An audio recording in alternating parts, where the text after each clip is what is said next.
کلام سے متعلق ایک آیت جس کی طرف اکثر لوگوں کی توجہ نہیں جاتی، وہ میں تذکرہ کروں گا، باقی پھر وہ مضامین آگے بھی آتے رہیں گے تو ہم اس پہ آگے انشاءاللہ بات کرتے رہیں گے. لیکن یہ جو آیت ہے یہ آگے اس موضوع سے متعلق قرآن میں بیان نہیں ہوا، تو اس لیے میں اس کو آج تھوڑا سا بیان کروں گا. سورہ بقرہ کی سب سے لمبی آیت، بلکہ قرآن کی جو سب سے لمبی آیت ہے اس کو آیت مداینہ کہا جاتا ہے. یا ایھا الذین آمنوا اذا تداینتم بدین الی اجل مسمى فاکتبوہ. اے ایمان والو، جب بھی کسی سے ادھار کا کوئی معاملہ کرو تو اسے لکھ لیا کرو، اور وَاسْتَشْهِدُوا شَهِيدَيْنِ مِن رِّجَالِكُمْ، دو آدمیوں کو گواہ بھی بنا لیا کرو. فَإِن لَّمْ يَكُونَا رَجُلَيْنِ، دو آدمی نہ ملیں، فَرَجُلٌ وَامْرَأَتَانِ، تو ایک مرد اور دو عورتیں، ان کو گواہ بنا لیا کرو. أَن تَضِلَّ إِحْدَاهُمَا، دو عورتوں کا ہم اس لیے کہہ رہے ہیں کہ ایک اگر بھول جائے فَتُذَكِّرَ إِحْدَاهُمَا الْأُخْرَىٰ، تو دوسری اس کو یاد دلا دے. تو دو عورتیں گواہی میں ایک مرد کے برابر ہیں. نکاح میں بھی ایسا ہی ہے، دو مرد یا ایک مرد اور دو لیڈیز، ٹھیک ہے نا. تو اللہ تعالیٰ نے اس آیت میں ہمیں حکم دیا کہ لین دین کا کوئی بھی معاملہ ہو تو کس فارم میں ہونا چاہیے؟ ریٹن میں، اور صرف ریٹن فارم میں بھی نہ ہو بلکہ اس پر گواہ بھی موجود ہو. آج دینداروں میں یہ بہت بڑی مصیبت آ گئی ہے کہ وہ معاملات میں صاف نہیں ہوتے، لکھت پڑھت نہیں کرتے، اعتماد پہ زبانی چل رہے ہوتے ہیں. کسی سے کوئی ایگریمنٹ ہونا، اگر کہوں بھائی لکھ لو، کہ لکھنا کیا یار، زبان ہوتی ہے انسان کی، کیا کہتے ہیں، انسان کی زبان ہوتی ہے، یہ زبان دے دی نا بس. یہ ہوتا ہے کہ نہیں ہوتا؟ اتنے خراب معاملات چل رہے ہیں گھروں میں، معاملات میں، خرید و فروخت میں، وصیت میں، کچھ پتہ ہی نہیں ہے کسی کا. اس کے بعد جو بدگمانیاں پھیلتی ہیں، لڑائیاں ہوتی ہیں، آپس میں اختلاف ہوتا ہے، گولیاں چلتی ہیں، وہ صرف اس لیے ہوتی ہیں کہ شروع سے معاملات کلیئر، بولو بھائی، نہیں ہوتی. میں نکاح پڑھاتا ہوں نا تو مہر کی جگہ خالی ہوتی ہے، میں کہتا ہوں مہر، کہہ رہے ہیں وہ تو ابھی تک ہم نے آپس میں طے نہیں کیا. کیوں طے نہیں کیا بھائی؟ کہہ رہے ہیں وہ جو چاہیں لکھ لیں. میں نے کہا ٹھیک ہے، میں 3 کروڑ روپے لکھ رہا ہوں. میں کیا لکھ رہا ہوں بھائی؟ میری شادی تھوڑی ہو رہی ہے جو قاضی صاحب جو چاہیں لکھ لیں. لڑکے سے پوچھو، اب لڑکا وہاں شرمندہ، اب لڑکی والے وہاں جو بھی بول دیں وہ کم کراتے ہوئے شرم محسوس کر رہا ہے. اور اگر لڑکے سے پہلے پوچھ لو کتنا، تو وہ اتنا تھوڑا بتائے گا کہ اب لڑکی والے بڑھاتے ہوئے شرم محسوس کر رہے ہیں. بھرے مجمع میں لوگ کیا بولیں گے بھائی؟ تو یہ ہے معاملات. یہ تو پہلے سے طے ہونا چاہیے نا کہ مہر کتنا ہونا چاہیے، اور لکھوا لیں. نکاح نامے پہ پہلے مہر، سب سے پہلے کیا لکھوانا ہے؟ مہر. تو معاملات میں لکھت پڑھت اور اس میں صفائی نہیں ہے ہمارے معاشرے میں.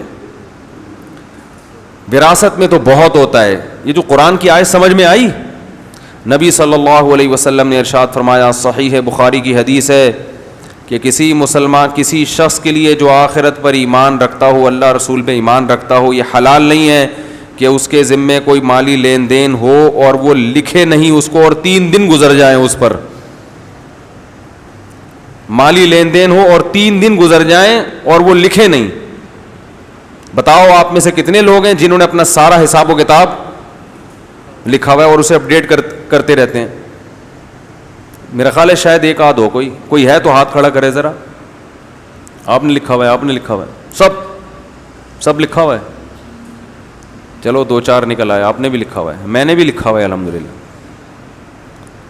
تو ایک ایک چیز کس میں ہونی چاہیے؟ میں تھوڑا اپنا بتا دیتا ہوں میں نے کیا لکھا ہوا ہے، صرف شو مارنے کے لیے نہیں، یہ بتانے کے لیے کہ ایسے لکھا جاتا ہے. میں نے لیپ ٹاپ میں ایک فولڈر بنایا، اس کے اوپر لکھا وصیت نامہ یعنی میں اگر مر جاؤں تو یہ فوراً کھول کے دیکھ لیا جائے. اس میں اپنے گھروں میں جو کچھ سامان ہے ان میں کون سا میرا ذاتی ہے, کون سا گھر والوں کا ہے, وہ لکھا ہوا ہے. باہر یہ سمجھ میں اگر مر گیا تو پتہ ہونا چاہیے کہ کس مال میں وراثت جاری ہوگی اور کون سا مال میرا نہیں, کیونکہ اس میں بدگمانی ہو سکتی ہے, بدگمانی ہو سکتی ہے. یہ لکھا ہوا ہے میں نے. میرے ذمے کسی کا کوئی لین دین ہے, مہر کی مد میں ہو یا کسی بھی مد میں ہو, وہ سارا لکھا ہوا ہے کہ کیا میں پے کر چکا ہوں اور کتنا میرے ذمے, بولو بھائی, باقی ہے. بینک میں جو رقم پڑی ہوئی ہے اس رقم میں پوری ڈیٹیل میں ایک ایک چیز لکھی ہوئی ہے. اس میں کتنی زکوٰۃ کی ہے, میں مر جاؤں تو یہ کس کو دینی ہے, یہ بھی لکھا ہوا ہے. کتنا نفلی صدقہ ہے, میں مر جاؤں تو وہ کس کے ہاتھ میں پہنچانی ہے, یہ بھی لکھا ہوا ہے. کتنی رقم ایسی ہے جو اس کے علاوہ کسی اور مد میں ہے, مثلا کسی نے ویسے ہی بھیجی تھی کہ فلاں وسیم بھائی کو پہنچا دینا, اور وہ ابھی میں نے نکالی نہیں اور میں مر گیا, تو یہ فلاں شخص کی ہے جو امانت ہے, اور اس امانت کو اس نمبر پہ, بولو نا بھائی, پہنچا دینا ہے. اور یہ بھی اس میں, اور میری ذاتی کتنی ہے جس میں وراثت جاری ہوگی, یہ بھی. اب بینک میں تو رقم اوپر نیچے ہوتی رہتی ہے نا ہر وقت, کب تک بیٹھ کے لکھتے رہو گے؟ اب نہیں آ رہا بھائی آپ کو سوال پیدا ہوگا کہ یہ تو روزانہ رقمیں آتی جاتی رہتی ہیں, کیا صبح سے شام بیٹھ کے یہی کرتے رہیں گے؟ بھائی وہ تو ہر وقت وہ سارا چینج ہوتا رہتا ہے نا, کہ بھائی کوئی رقم آ رہی ہے کوئی جا رہی ہے, تو وہ ایسے چینج ہوتا رہتا ہے کہ اس کے لیے ایک الگ پیج بنایا ہوا ہے, میں نے ایک الگ پیج بنایا ہوا ہے. اس پیج پہ ڈیٹ لکھی ہوئی ہے, ڈیٹ لکھی ہوئی ہے, اور اس میں لکھا ہوا ہے ٹوٹل بیلنس فلاں تاریخ کو بینک میں اتنا ہے, اس میں سے زکوٰۃ اتنی جو فلاں کو دینی, فلاں اتنا یہ بھی. اب زکوٰۃ میں سے جو پیسے مائنس ہوں گے وہ میں جیسے ہی کسی کو چیک کاٹ کے دیتا ہوں نا, فوراً وہاں سے لیپ ٹاپ پہ کیا کرتا ہوں, اس کو مائنس, اور وہ سنک ہو کے خود بخود گوگل ڈرائیو پہ, بولو نا بھائی, سیو ہو جاتا ہے.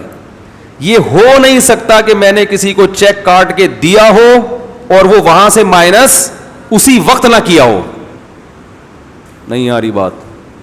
جیسے ہی کوئی رقم میرے اکاؤنٹ میں آتی ہے, موبائل پہ میسج آ گیا یا بینک کا نوٹس آ گیا یا کسی نے کال کی کہ اتنے پیسے بھیجے ہیں, فوراً وہ پلس کس شکل میں لکھ لیتا ہوں کہ بس زکوٰۃ میں آئے نا تو پلس اتنے اماؤنٹ, اور اوپر ڈیٹ کہ آج کی تاریخ میں یہ جو اماؤنٹ آیا تو یہ کس مد میں ہے, یہ زکوٰۃ میں. اور زکوٰۃ کا پہلے سے بتایا ہوا ہے کہ کیا کرنا ہے, اس کا صدقے کا پہلے سے بتایا ہوا ہے, جو ہے. میں کیوں ساری باتیں بتاؤں کیا کیا ہے میرے پاس, میں ایک مثال دے رہا ہوں.